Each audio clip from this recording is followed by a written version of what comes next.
Hey everyone, welcome back to my YouTube channel वांगशन fan fiction explanation. तो कैसे हैं आप सब? आई होप कि आप सब बहुत अच्छे होंगे।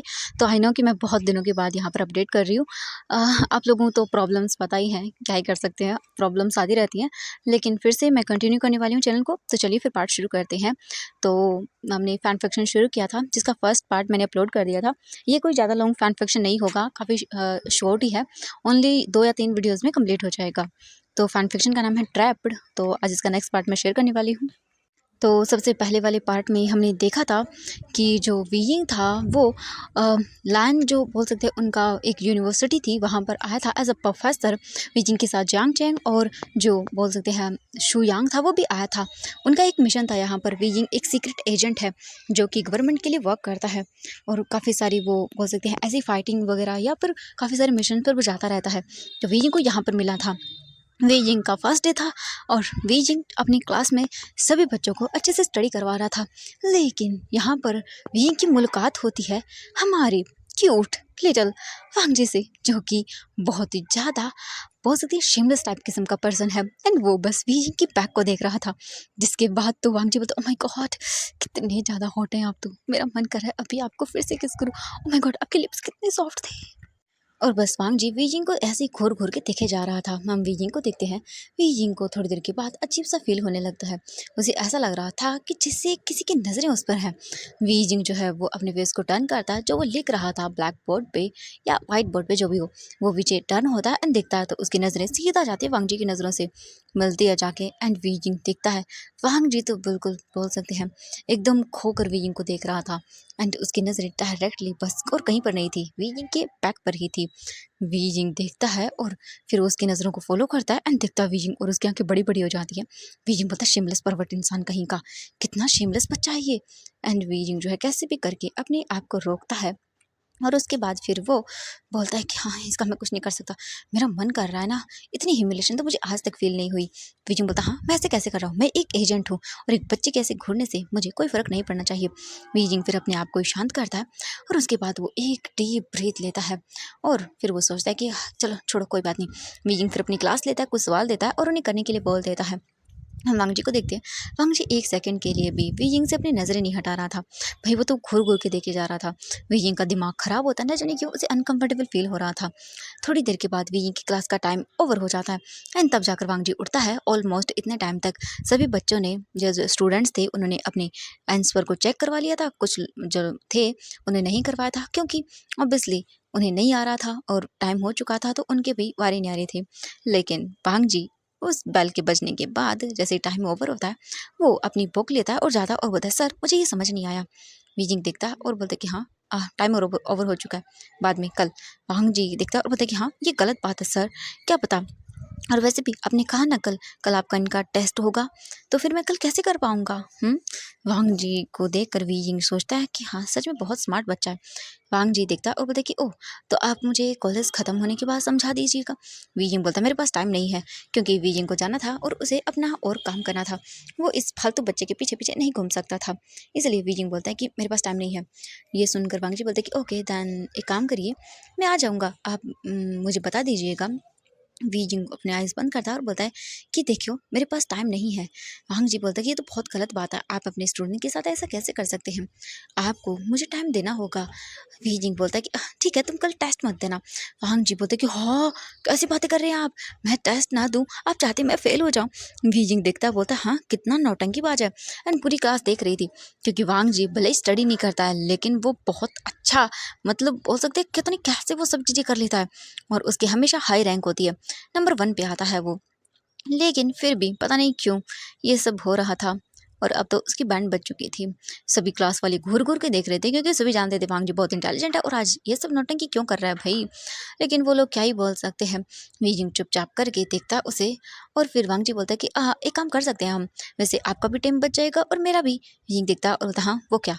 वीजिंग जो है वो बोलता है, मेरा टाइम हो रहा है, मुझे जाना है। एंड वीजिंग क्लास से बाहर आता है एंड वांग जी भी उसके पीछे-पीछे आता है और बोलता है कि देखो आप मुझे अपने नंबर दे दो। एंड आप मुझे फ़ोन पर बता देना। वीजिंग बोलता है, मैं फ्री नहीं हूँ।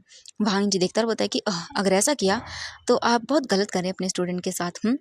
आपको बिल्कुल भी परवाह नहीं है अपने स्टूडेंट की। आप ऐसे कैसे कर सकते हैं उसके साथ? हाँ, उसके नंबर कम आ जाएँगे। हाँ, क्या होगा अगर मैं फ़ेल हो गया तो? वीजिंग देखता है और बोलता है कि 2 नंबरों के क्वेश्चन से तुम फ़ेल नहीं होने वाले हो। वांग जी को देखता है, आई मीन वीजिंग देखता है वांग जी को और बोलता है कि हाँ, 2 नंबर, एक स्टूडेंट के लिए 2 नंबर कितने मैटर करते हैं, आप जानते नहीं हैं क्या?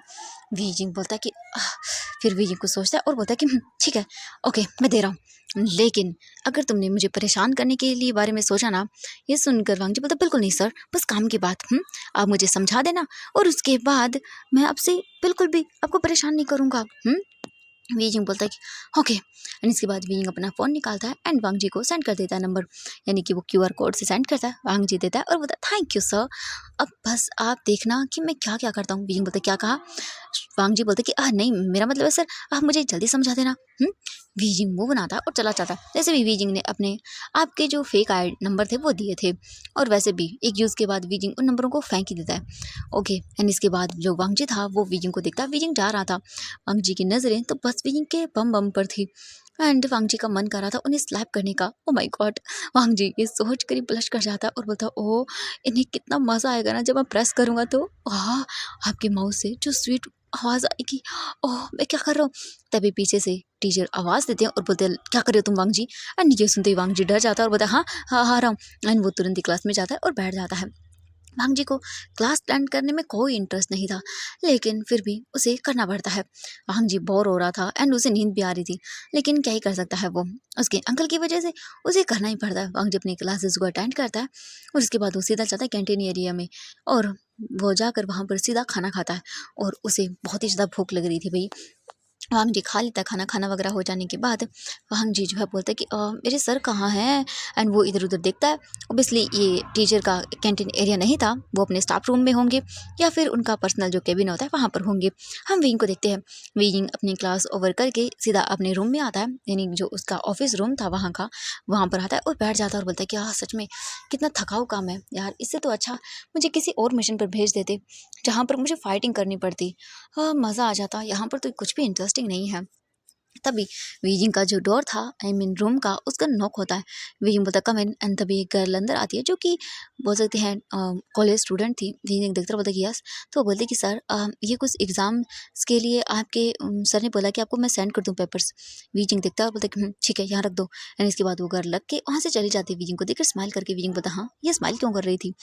बीजिंग फिर सोता है और पता मैं तो इतना हैंडसम हूँ, क्या कर सकते हैं? बड़े तो बड़े, हाँ, क्लास की लड़कियाँ भी मुझ पर फ़िदा है। एंड मैं तो सोच-सोच के हैरान हूँ कि वो लड़कियाँ कैसे देख रही थी मुझे। मेरी एज भी ज़्यादा है, लेकिन फिर भी तुम बीइंग कमाल लगते हो। बीइंग अपने आप की तारीफ़ करता है। लेकिन उसके बाद वो मुँह बनाता है और वहाँ से उठकर सीधा चला जाता है। बीजिंग आता है, खाना वगैरह खा लेता है, जो भी उसने लिया था वो, एंड खाने के बाद फिर से वो अपनी 2 क्लासेस अटेंड करता है। क्लास अटेंड होने के बाद बीजिंग देखता है तो ऑलमोस्ट कॉलेज जो है अब बोल सकते हैं फ्री हो जाता है। सभी स्टूडेंट अपने-अपने घर जाने के लिए निकल जाते हैं। बीजिंग अपना सामान पैक करता है और उसके बाद वो निकल जाता है। बीजिंग की नज़र शुयांग पर जाती है, जो कि बीजिंग को देख रहा था। बीजिंग जो है वो कुछ भी नहीं बोलता, क्योंकि वहाँ पर वो ऐसे प्रिटेंड नहीं कर सकते ना, वो एक-दूसरे को जानते हैं। इसके बाद वीजिंग जो है अपनी कार में बैठने ही वाला था, तभी वांगजी आता है और बोलता है सर। एंड वीजिंग देखकर बोलता है कि ये बच्चा। वांगजी देखता है और बोलता है कि सर आप मुझे बताना भूल गए, मैं कितने बजे आपको कॉल करूं? वीजिंग देखता है और बोलता है कि देखो, मैं पूरा टाइम अब बहुत बिजी हूँ, तो तुम मुझे वांगजी देखता है और बोलता है नाइट को कर लो 8 बजे। वीजिंग सोचता है और बोलता है कि हाँ ठीक है, कर लेना। यानी बोलकर वीजिंग कार में बैठ जाता है। वांगजी बोलता है कि सर इतनी जल्दी क्या, आप भाग क्यों रहे हो मुझसे? हाँ। वीजिंग बोलता है मुझे बहुत काम है बच्चे। एंड वांगजी बोलता है हाँ बच्चा, ओह सच में आपको तो मैं बैठ में बताऊंगा कि मैं बच्चा हूँ या नहीं हूँ। वीजिंग जो है वो सुन नहीं पाता, क्योंकि वीजिंग ने कार स्टार्ट कर दी थी और वो जा चुका था। हम शुयांग को देखते हैं। शुयांग जो है वो घूर घूर के देख रहा था और वो बोलता है इस लड़के को क्या, हाँ, ये पीछे क्यों पड़ा था? वीजिंग को लग रहा था कि वो परेशान है, लेकिन हाँ वो क्या कर सकता है। शुयांग जो है वो इग्नोर करता है और वो चला जाता है। जियांग चेंग भी आता है अपनी क्लासेस अटेंड करके, और वो भी बैठ जाता है अपनी कार में और निकल जाता है। जियांग चेंग जो है वो अपने अलग अपार्टमेंट में जाता है, जो कि एक ही बिल्डिंग में थे उनके अपार्टमेंट्स, एंड अलग अलग थे। किसी का फर्स्ट फ्लोर पे, किसी का मतलब बोल सकते हैं फिफ्थ पे, एंड किसी का अलग अलग फ्लोर्स पे था। वही जिंग जो है वो डायरेक्टली वहाँ से सीधा अपने अपार्टमेंट आता है, गाड़ी को पार्क करता है और चुपचाप अपने अपार्टमेंट में जाता है। और जाने के बाद वो सीधा बात लेता है और उन कपड़ों को निकाल कर फेंक देता है और बोलता है कि हाँ, ये ऐसे कपड़े, चलो कोई बात नहीं। वही जिंग आकर अपना बैग भी रख देता है और फिर वो तुरंत ही बात वगैरह लेके आराम से फ्रेश अप होके बाहर आता है और आकर सीधा वो सोफे पर बैठ जाता है, एकदम लेट जाता है और बोलता है कि हाँ, बहुत थक गया हूँ मैं। एंड वीजिंग अपनी आइज़ बंद करता है और सो जाता है। हम देखते हैं यहाँ से 1 घंटे बाद का सीन। वीजिंग को फील होता है कि जैसे उसका फ़ोन वाइब्रेट कर रहा हो। वीजिंग आइज़ ओपन कर कर देखता है और बोलता है कि हाँ, सच में। वीजिंग चेक करता है और फिर उसे पता चलता है कि आज उसे एक छोटे से अलग डिफरेंट मिशन पे जाना है। बीजिंग को इन्फॉर्मेशन मिली थी कि आज कुछ ड्रग डीलिंग माफियाज जो हैं वो आने वाले हैं एक जगह, एक होटल में, क्योंकि उनके काफ़ी सारे लोग पकड़े गए हैं जो कि बीजिंग ने करवाया है, उनको पकड़ना है। तो बीजिंग स्माइल करता है और बोलता है, अब आया ना मज़ा। तभी बीजिंग को एक और मैसेज रिसीव होता है। बीजिंग ओपन करके देखता है तो कॉल मैसेज शुयांग का था। बीजिंग देखता है और उसे रीड करता है। रीड करने के बाद बीजिंग को पता चलता है कि शुयांग भी आ रहा है और बीजिंग जो है स्माइल करता है और बोलता है कि अब आएगा मज़ा। यार, ये बोरिंग टीचिंग का काम मुझसे नहीं होता यार, हाँ, किसी की हड्डियाँ तोड़ूंगा मैं अब जाकर। एंड ये सोचकर बीजिंग स्माइल करता है और तुरंत ही वो रेडी होता है, अपने फेस वगैरह अच्छे से, बोल सकते हैं पहले हुडी वगैरह पहन लेता है, एकदम हाइड कर लेता है अपने आप को जिससे उसका फेस वगैरह कुछ भी नजर ना आए। एंड बीजिंग एक बैग लेता है जिसमें कुछ और चीज़ें भी थी जो बीजिंग को अपने मिशन के दौरान काम आती है। बीजिंग अपना फ़ोन पॉकेट में रखता है और तुरंत ही वहाँ से निकल जाता है अपनी कार को लेके। अब हमें दिखाया जाता है लगभग यहाँ से नाइट का सीन। एक होटल के अंदर बहुत सारे, बोल सकते हैं लोग थे एंड ड्रिंक कर रहे थे, कोई कुछ कर रहा था, कोई कुछ कर रहा था, लोग बातें कर रहे थे। एंड तभी एक पर्सन को दिखाते हैं हम जिसने अपने फेस को कवर किया हुआ था और वो धीरे धीरे करके एक पर्सन की ओर आगे बढ़ता है एंड उसे इशारा करता है। वो पर्सन देखता है और बोलता है कि ठीक है। और फिर वहाँ पर जो है एक डोर ओपन होता है एंड वो पर्सन अंदर जाता है। अंदर जाने के बाद वहाँ पर हम देखते हैं एक अलग से रूम था, बहुत बड़ा सा रूम नहीं बोलेंगे, हॉल था। एंड काफ़ी लोग बैठे हुए थे, कोई गैम्बलिंग कर रहा था, कोई कुछ कर रहा था, कोई कुछ कर रहा था। एंड उन्हीं में से हमें दिखाया जाता है एक और सोफे पर बैठे हुए पर्सन को जो स्माइल कर रहा था और बोल रहा था कि ओह, ऐसी बात है, चलो देखते हैं। और फिर वो बैठा रहता है। थोड़ी देर बाद उसके पास एक पर्सन आता है और बोलता है कि सर वो आ चुके हैं। वो पर्सन देखता है, उसकी एज जो है ना वो काफ़ी ज़्यादा लग रही थी, 50 के आसपास लग रही थी। वो इशारा करता है उसे एंड वो समझ जाता है और बोलता है कि अच्छे से अलग लेकर आना उसे। और इसके बाद वो चला जाता है वहाँ से। हमें दिखाया जाता है 5 मिनट के बाद का सीन। वहाँ पर कुछ लोग आते हैं एंड फिर वो बात करने लगते हैं और बोलते हैं कि देखो, हमारे काफ़ी सारे लोग पकड़े गए हैं जिस वजह से हमें बहुत नुकसान हो रहा है, और जो आगे की डील्स है वो हम ऐसे ही रैंडमली नहीं करने वाले हैं, क्योंकि हम नहीं चाहते हमारा ऐसे मटेरियल वेस्ट हो जाए।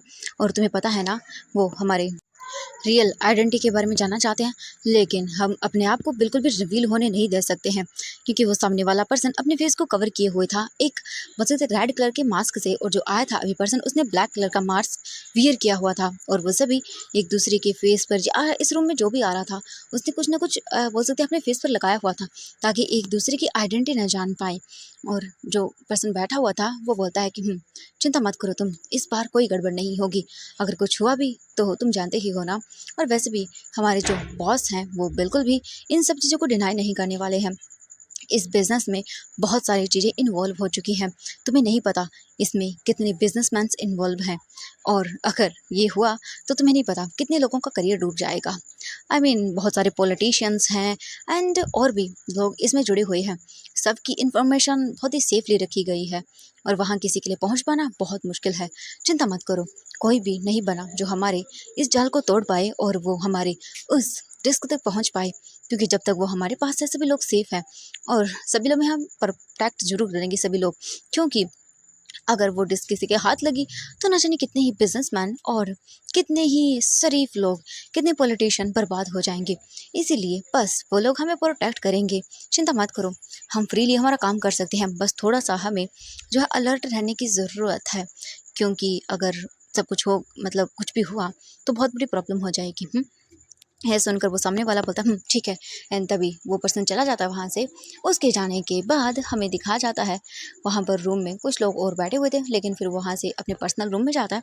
और थोड़ी ही देर के बाद यहाँ पर एक काफ़ी बोल सकते हैं बड़ी पार्टी होने वाली थी, जो कि अंडरवर्ल्ड माफियाज की ऑर्गेनाइज की गई थी, और वो पार्टी नीचे जो हॉल था उसमें होने वाली थी। लेकिन बाद में उन्होंने कैंसिल कर दिया ये बोल के कि पार्टी हॉल पे, मतलब नीचे नहीं होगी बल्कि ऊपर ग्राउंड पे होगी, मतलब जो ऊपर का एरिया था जहाँ टेरेस था वहाँ पे होगी, और उसे डेकोरेट कर दिया गया था पार्टी हॉल की वजह से। एंड हमें दिखाया जाता है एक वेटर को, जो बोल सकते हैं ड्रिंक को लेकर उसी गेट की ओर आगे बढ़ रहा था। तभी वहाँ पर कुछ गार्ड्स खड़े हुए थे, वो रोकते हैं और बोलते कहाँ जा रहे हो तुम। वो पर्सन उन्हें देखता है और बोलता है कि वाइन सर्व करने। तभी बोलता है कि नहीं, यहाँ पर कोई वाइन सर्व करने ऐसे ही नहीं आ सकता है। वीजिंग जो है वो अपनी आइज़ बंद करता है। हाँ, एक्चुअली वो हमारा वीजिंग था। वीजिंग अपनी आइज़ बंद करके उसके बाद वो तुरंत ही अपने बोल सकते हैं पॉकेट से एक चीज़ निकालता है, वो दिखाता है और बोलता है ये सही है। वो देखता है और बोलता है, जा सकते हो। एंड वो बोल कर चला जाता है। वीजिंग अंदर आता है और बोलता है कि हाँ सच में ये लोग, इन्हें क्या लगता है, ये ऐसे टोकन वगैरह रखेंगे तो क्या मुझे मिलेगा नहीं। हाँ, अब हम देखते हैं बाथरूम का सीन। बाथरूम के अंदर एक पर्सन को एक बाथरूम के अंदर बांध कर रखा गया था और उसने जो है बेचारे ने कुछ नहीं पहना हुआ था। ये बोलें कि उसने सिर्फ शॉर्ट्स ही पहनी हुई थी। वो यहाँ का वेटर था। वीइंग ने उसे वहाँ पर बंद कर दिया था क्योंकि वीइंग को यहाँ पर जाना था और उसके पास टोकन था। और ये वेटर कोई आम वेटर नहीं था, इलीगल काम करता था। इसीलिए वीइंग को हर एक पर्सन की इन्फॉर्मेशन रहती है। बीजिंग स्माइल करता है और अंदर आता है और देखता है और देखकर बोलता है ओह माय गॉड, लगता है मुझे आज तो मुझे काफ़ी सारे लोग मिल जाएंगे यहाँ पर। हाँ, अब हमें दूसरी ओर दिखाया जाता है वांग जी को। वांग जी जो है वो अपने घर आ चुका था काफ़ी टाइम पहले और वो सोया हुआ था। तभी उसके अंकल चिल्लाते हुए बोलते हैं कि लैंड वांग जी। एंड वांग जी जो सोया हुआ था उसकी नींद एकदम फटाक से उठ जाती है। वांग जी उठकर देखता है तो उसके अंकल उसके सामने खड़े हुए थे एंड वो वांग जी को गुस्से में देख रहे थे। वांग जी बोलते जी अंकल, क्या क्या हुआ। लान किरण बोलता है कि वांग जी तुम्हारा दिमाग ख़राब हो गया है। हाँ, तुमने देखा है टाइम। वांग जी बोलता है अंकल वो क्या है कि मैं ना। लायन किरण बोलते चुप करो तुम, तुम्हारे पास कोई ना कोई बहाना होगा। वांग जी मुंह बंद कर लेता है क्योंकि उसे पता है उसके अंकल उसकी हरकतें जानते हैं एंड वो कुछ भी बोलेगा उसके अंकल उसकी बातों पर बिल्कुल भी बिलीव नहीं करेंगे। इसलिए वांग जी चुप हो जाता है। लायन किरण बोलते हैं उठो एंड उठकर रेडी हो जाओ। आज तुम्हें मेरे फ्रेंड के यहाँ जाना है। वांग जी दिखकर बोलते कि हाँ फ्रेंड के यहाँ। तो लायन किरण बोलता है कि हाँ, क्योंकि आज उनके घर डिनर पार्टी है। वांग जी बोलता है लेकिन अंकल। लायन किरण गुस्से में देखता है तो वांग जी चुप कर जाता है और इसके बाद जो वांग जी था वो मुंह बनाता है और बोलता है कि नहीं, कैसे भी करके मुझे नहीं जाना। लेकिन तभी वांग जी का फ़ोन रिंग करता है। वांग जी देखता है और बोलता है कि हाँ ये इन्हें क्या हुआ। वांग जी फ़ोन पिक करता है। दूसरी ओर से वांग जी के फ्रेंड्स बोलते हैं वांग जी क्या कर रहे हो तुम, आई क्यों नहीं। हाँ, तुम्हें पता ना हमारा आज का प्लान था बाइक रेसिंग का। वांग जी बोलता है कि हाँ हाँ प्लान था, लेकिन क्या करूँ, मेरे अंकल मुझे किसी डिनर पार्टी पर लेकर जा रहे हैं, मुझे नहीं जाना है। ये सुनकर जो उसके फ्रेंड्स थे वो बोलते वांग जी कैसे भी करो लेकिन आओ, तुम्हें तो हो ना यार, तुम्हें पता ना तुम्हें जीतना है। वांग जी बोलते कि हाँ हाँ मुझे पता है मुझे जीतना है और चिंता मत करो, मैं आज जीत कर ही रहूँगा और उसे तुम्हें सबक सिखा कर रहूँगा। उसे क्या लगता है वो वैन चाओ मुझसे जीत पाएगा, बिल्कुल नहीं। हाँ, उसे तो मैं हरा के ही रहूँगा। हाँ, अगर मैं उसे नहीं हराऊंगा तो फिर किसे हराऊंगा, और वो भी पर्सन सिर्फ मेरे हारने के लिए बना है। यानी बोलकर वांग जी स्माइल करता है और उसके बाद वो बोलता है कि क्या करूँ। एंड वांग जी जो है वो तुरंत ही सोचने लगता है। तभी उसे एक आइडिया आता है और बोलता है ये काम परफेक्ट होगा। वांग जी जो है चुपचाप करके अच्छे से जाता है, बात लेता है और अपने आप को फ्रेश अप करता है। फिर नीचे आता है और देखता है तो उसकी पूरी बोल सकते हैं पूरी फैमिली नहीं, सिर्फ लान सेजन थे एंड लायन करण वो बैठे हुए थे वहाँ पर और बस वो अपने काम को कर रहे थे। वांग जी को देखते हैं और बोलते हैं तुम ठीक हो।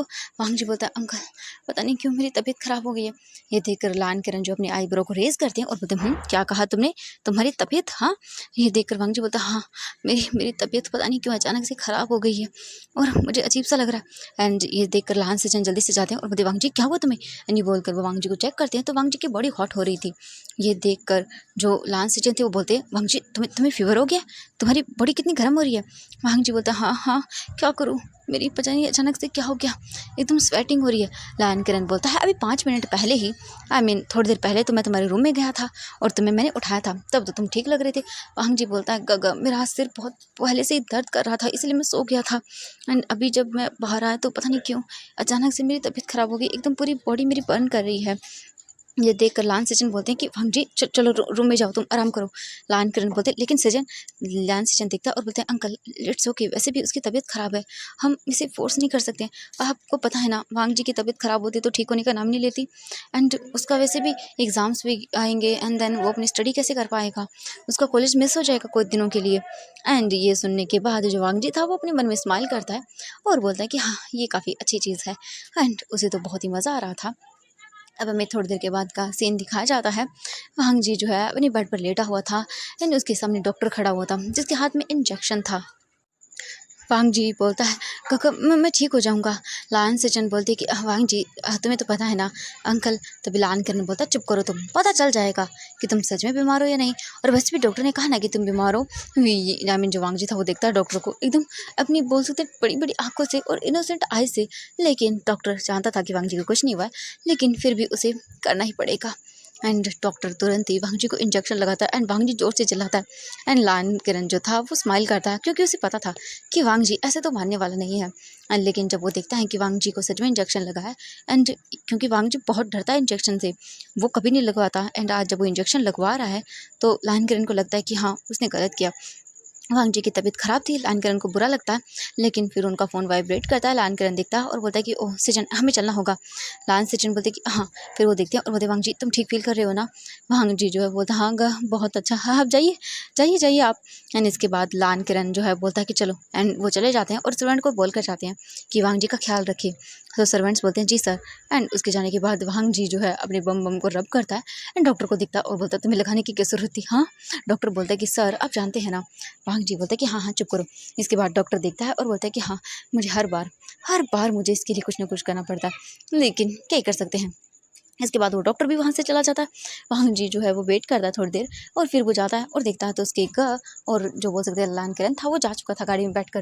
वांग जी चैन की सांस लेता और बोलता है कि हाँ गए। एंड वांग जी अपने बम बम को रब करता है और बोलता है कि ओह ये तो बहुत दर्द कर रहा है यार, ऊपर से मुझे डर लगता है और इस डॉक्टर ने कितनी ज़्यादा ज़ोर से लगाया है। हाँ मुझे तो दर्द कर रहा है, ऐसा लग रहा है जैसे मेरा एक बम बम है ही नहीं। लेकिन वांग जी क्या कर सकता था। वांग जी का फ़ोन रिंग करता है, वांग जी देखता और बोलता है हेलो। दूसरी ओर से वांग जी की फ्रेंड्स जो नी हुसैन था वो बोलता है वांग जी कहाँ हो तुम, जल्दी आओ। वांग जी बोलता हाँ हाँ आ रहा हूँ यार, रुक जा। एंड वीजिंग जो आई मीन वांग जी अपने बम बम को पकड़ते हुए मसलते हुए जा रहा था।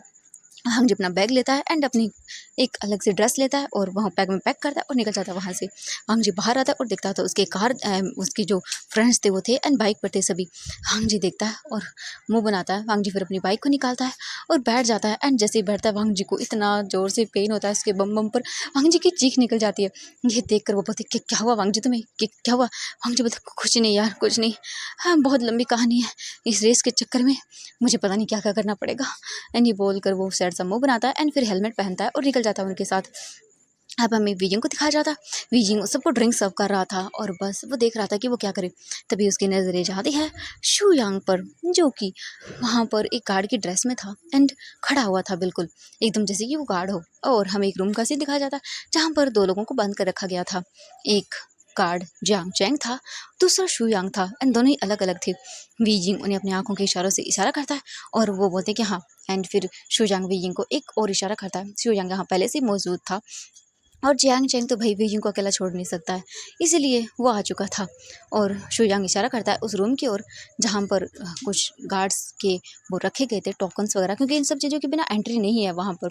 सिक्योरिटी बहुत हाई लेवल की थी वहाँ पे, इसीलिए वीजिंग जो है वो बोलता है ओके एंड वो ले लेगा।